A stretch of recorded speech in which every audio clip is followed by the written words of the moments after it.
Тілеуберген Жұмамұратов. Қара қалпақ ат қалды. Шайпатылып қауға менен ұрыстан,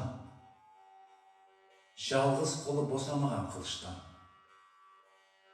Бір жағының жауын тыйдым дегенде, тағы дұшпан қаулап келіп ұрысқан. Жауға қанын берді, төрін бермеді. Гелде кетпей қарыс жерін бермеді.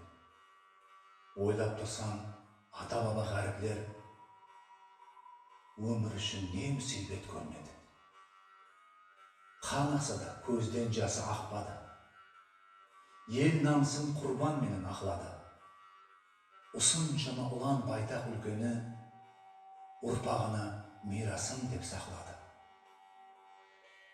Балық пенен құсы болды көлінде. Күнде менен кетпен түрлі жерінде. Жасыл кия малларының азығын орақ тұрды қыстырылған белінде. Ырыс берді су менен кесегі, бұл елесі өмірімнің кешегі.